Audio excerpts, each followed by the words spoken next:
This must be from Bill and his family. I won't be getting there anytime soon, but I can go backpacking in my own kitchen, explore some Thai flavors right here at home. Let me share a secret recipe. Discover an ingredient that fires your imagination. Choose other flavors to match. Find the best way to cook them. Simple is best. My secret recipe? Cooking without a recipe. You can do it too. You can do it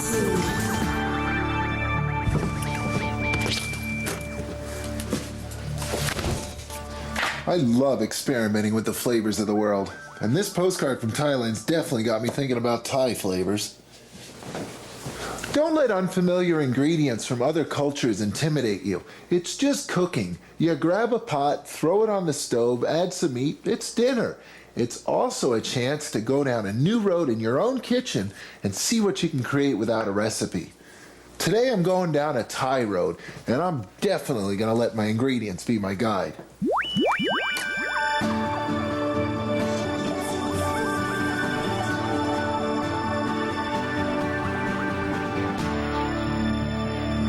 When I cook dishes from other cultures, my goal is not to be authentic. My goal is to make dinner. But I do take the time to get the ingredients right, especially my favorite bowl of fragrant Thai noodles. And it's got 3 simple steps. You begin with an aromatic flavor base, you add an aromatic broth, and you finish it with noodles. It couldn't be simpler. Now for that flavor base, I always use coconut milk, which actually has 2 purposes, as you're about to see. And then I've got to choose between the paste, the curry paste. I've got red curry paste and green curry paste. The red stuff is actually a little bit milder than the green, and the color is really dependent on which chilies they use. Red chilies, red curry paste, a little bit milder. I think I'll use that today. I've been playing around with Thai food for a long time, and I used to just open up my coconut milk cans and dump them right in. But then I met this fellow from Thailand, and he taught me that Thais actually take the fat, the thick part off the top of the can, and use it to saute with. That's because this is pure coconut oil right there, solidified pure coconut oil. And as that starts to heat up and melt and turn into that pure fat, then I'm ready to saute my curry paste. And by doing that, I take some of the heat out of it, but I also brighten up all the aromatic flavors that it has. The chili heat will tone down a notch or two, but all the other flavors will get turned up nice and loud. Now this is the only time in the dish when I have a high saute heat, so I've got to take advantage of that. There's a couple of ingredients I'm going to add right now. Some protein and some cilantro. I was pretty lucky in the market yesterday. I found cilantro with the roots still attached. Now you don't always find this, but when you do, don't chop them off and throw them out. There's a whack of cilantro flavor right there in those roots. Now one more thing I want to add right now while I've got all this high heat is my protein. Today I'm using chicken, but you could just as easily use pork, beef, lamb, shrimp, whatever you happen to have is going to work just fine.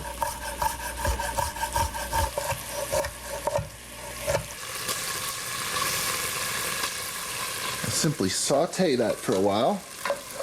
Give that a minute while I wash all this chicken off my hands.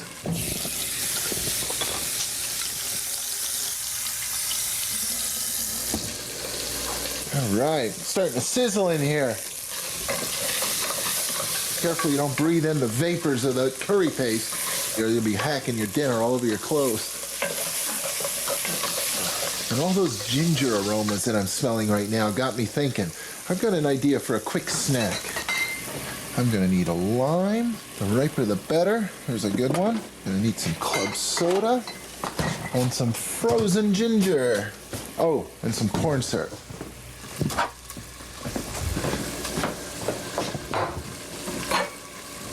Everything I need to make my own ginger ale. I love this stuff. Here's how I do it. Just like any pop that's out there, it's always sweetened with corn syrup. And then I'll zest a lime into this.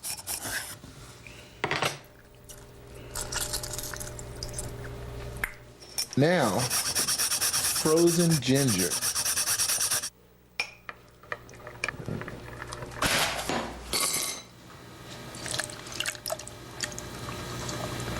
Top up the works with club soda.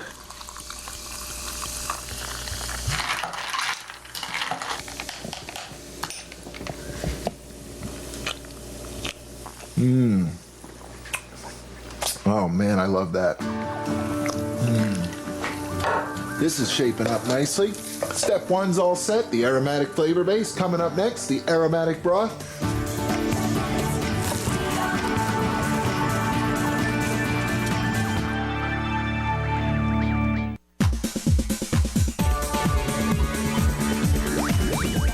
When a postcard arrived from my buddy in Thailand today, it triggered a bit of a craving for some culinary tourism. Tonight, Thai noodles, my style. I began the aromatic flavor base with the thick cream from a can of coconut milk, pure coconut oil. I added red Thai curry paste and sauteed it to brighten its flavors. The roots from a bunch of cilantro were added, then finally, chicken breasts, sliced thinly and sauteed. My flavor base is done, and it's ready for step two, the aromatic broth. And for that, I'll simply add the rest of the liquid from the bottom of the coconut cream, and I'm going to add an entire new can of coconut cream as well. The cream from the top and the liquid from the bottom, and some chicken broth too. So I've got roughly equal amounts of chicken broth and coconut cream. And now that I've got all my liquids in the pot, it's time to aromatize them. And this is when Thai cooking gets really cool. First up, lemongrass. So named because it tastes like lemon and it looks like grass before it gets chopped off. But that's not all. There's also fish sauce, the single most common flavoring in Thai cooking, and lime leaves. Check these out. In Thailand, everybody's got a lime tree growing in their backyard, and they use the leaves to aromatize the food. And best of all, these days you can find all these ingredients either in your local supermarket or at a local Asian market.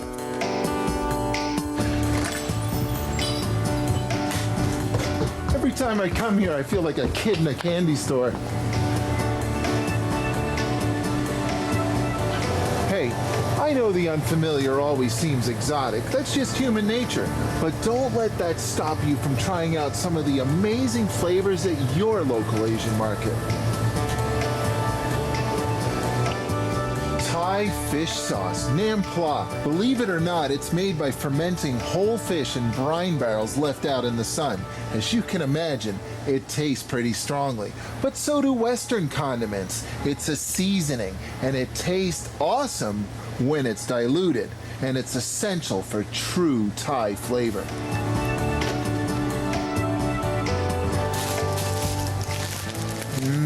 The leaves of the kaffir lime tree. These are as common in Thai cooking as bay leaves are in French cooking, and they should be. Their intense, aromatic perfume tastes amazing. They're probably the reason I'm so addicted to Thai cooking. I tend to add quite a few lime leaves, 6 or 8. They're so fragrant. Now, here's what I do with lemongrass. Trim it off right about where the stalk starts to turn green, right in here. Bruise it a bit, really open it up. Break those walls inside, it'll help the flavor come out. And now for the fish sauce. It's got an incredible, funky, I left a bag of fish in the back seat of the car for 4 weeks smell to it. It really smells weird until you put it in the broth. And once it's mellowed out in the broth, it really adds a nice savory tone to it. Now that I've added my aromatic ingredients, I'm going to give them about half an hour or so to simmer and do their job to aromatize that broth. It's perfume time. While I wait, I've got time to make a salad. Now, pineapple. It's nice and ripe and ready to go. You know, when I cook Thai food, I always think about fusion cooking because so many chefs take Thai flavors and work them into Western cooking. So I'm thinking definitely something fusion with this pineapple. And I guess the cilantro flavor would be the flavor to bring along. It is the world's most common herb flavor, and there's no reason that it wouldn't work in a dessert. Let's see what happens. I think I'll cut it very thin. You always want to get rid of that woody core there in the center. It's pretty tough. But I don't throw it out. I snack on it. It's got tons of flavor. Nice and thin.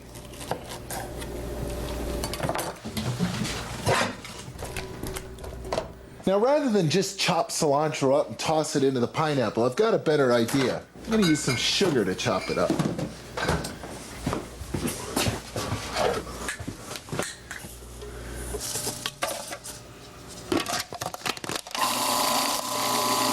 The sugar helps grind up the cilantro.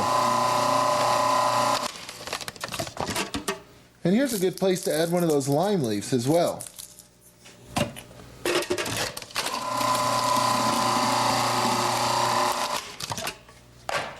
Check that out.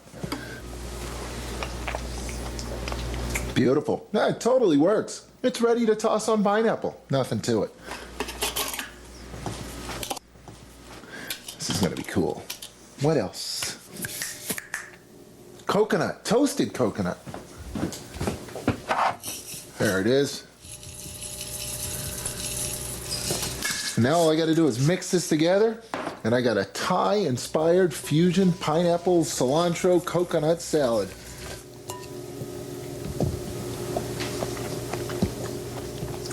Oh yeah.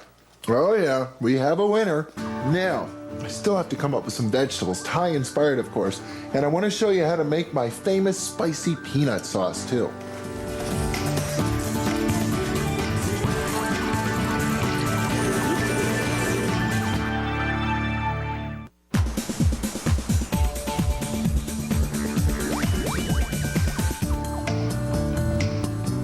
I'm a culinary tourist. I love taking ingredients from other parts of the world, mixing in a bit of my own style, and coming up with a dish I can call my own, all without a recipe. And you can too. Tonight, we're headed for Thai Noodle Land.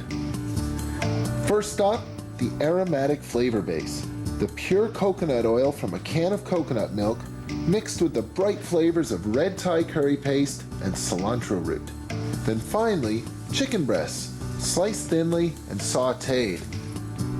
Next stop, the aromatic broth. Chicken broth, aromatized with lime leaves, lemongrass, and fish sauce. And one of the best parts about Thai cooking is how it aromatizes your whole house. This place smells awesome. It's also really simple. The next step, once this is fully aromatized, is to add the noodles. But that comes later, so I've got lots of time to make some Thai-inspired vegetables. Now, there's lots of them. You see them on the supermarket shelf all the time, and they might seem a little intimidating. Here's a simple one, bok choy, probably one of the most common of all. I'm going to save this and finish the broth with it. Here's another one. Nice sharp peppery flavor to it. It's got a really cool name too. This one's called yo choy. And like any green, it's a piece of cake to cook. Actually, it's a vegetable, but it's still really easy to cook. I'm just going to steam it. I tend to steam most of my vegetables. When you immerse a vegetable in boiling water, you lose so much of its nutrients, to say nothing of its color and its flavor. Steaming, you lock all the good stuff in. Just a couple of inches of water, more than enough to generate some steam. Now for a steamer basket. These things are great. They just sort of fold open, pop them in, do their job. You know what though? It's Thai Day around here. I've got a bamboo steamer somewhere. Where is that thing? There it is. These things are cool, and they're just as cheap. They probably cost about 20 cents to make in Thailand, and they're authentic. All you do with this, set it right there, put whatever you want to steam on the lattice work, put the lid on, voila, Thai steamed vegetables. And for me, there's only one possible sauce to serve with my Thai vegetables. My famous Thai spicy peanut sauce, and it's so simple to make. Begin with 2 cups or so of chunky peanut butter for body and texture. Add the zest and juice of 4 limes for citrus flavor and aroma, and a sprinkle of chili flakes for heat. Add a half cup of brown sugar, a half cup of soy sauce, and the leaves from a bunch of mint. Puree until smooth with a splash or two of water added for consistency.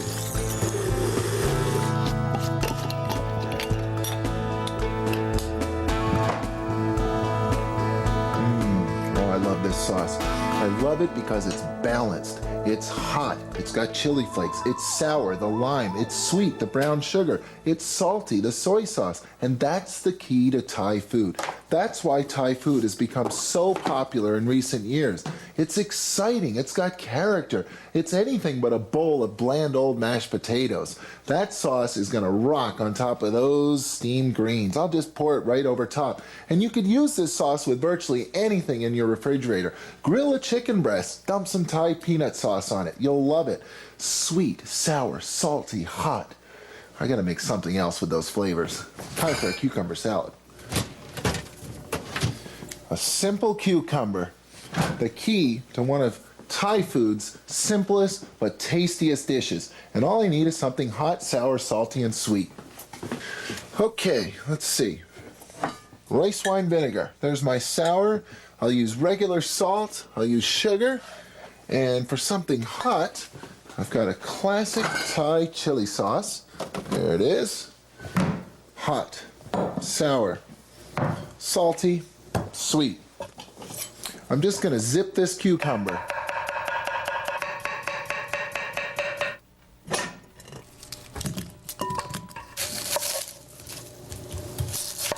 Red onion is so good because you can eat it raw. It adds a nice pungency, but not too pungent. I'm using rice wine vinegar, a little bit of sugar. Now I'm using a Thai chili sauce with a little bit of garlic worked into it. This is known as sambal. The balance, the key. That is so nice. It'll be better in 5 minutes after it sits. It's good now, but let it sit too. All right, my greens are done.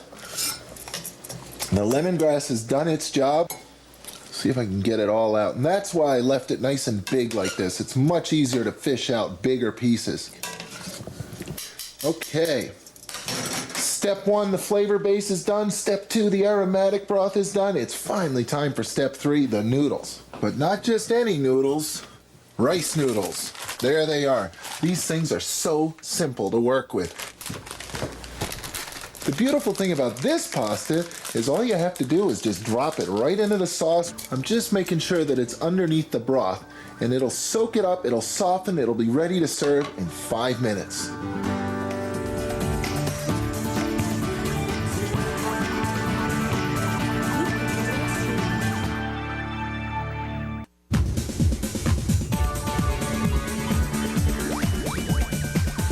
There we go. Pineapple salad all set. I've arrived at my culinary destination. Look at that yo choy, ready to go. Couldn't be simpler. And I love these bamboo steamers. And I'll just dress that with some of my world famous spicy peanut hot sauce. Very nice. Some simple steamed Asian greens. And now for the Thai noodles. They're ready to be finished. I've got a couple of different ingredients I add at the last second. In goes some chopped cilantro and some minced green onions. Now, of course, I add these at the last second to preserve their bright flavors and their colors. I want to keep it aromatic. Stir that right in. And before I ladle those into my bowl, I've got some more vegetables to add. My bok choy. Now the bok choy, I'm just going to take a couple of sprigs off of here, a couple of stalks I should say, and just chop these up a bit.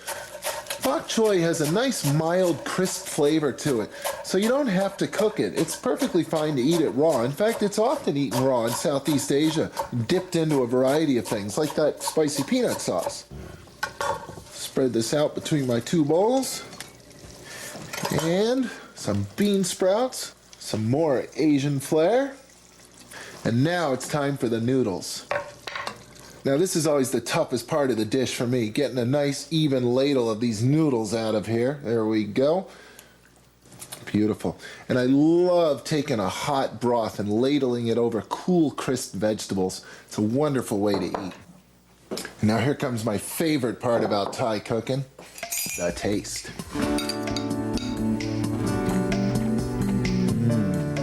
Hot, sour, salty, sweet. You know, when I play with global flavors at home, my goal is to get a healthy, delicious dinner on the table. So I don't worry too much about how authentic my cooking may be. But as it turns out, when you start with great ingredients like these and mix in your cooking intuition, the result is as good as the real thing. I got a postcard from Bill Pratt from Thailand in the mail today. Immediately started thinking about cooking Thai tonight. I bet we're eating better than he is right now. Would you like some yo choy with my peanut sauce? Oh yeah, please. I just like saying it. Is that yo choy? It's hot, sour, salty, and sweet. It's nice with the raw vegetables, eh? Get a little crunch in there. I love the crunch of the veg in there. What is that? Bok choy. Oh, it is. I was all set to chop the bok choy up, just toss it in like I usually do, and then I decided in the last minute, just serve it raw. Here's to me and Taurus in our own kitchen. It's time to book some tickets, eh? Yeah.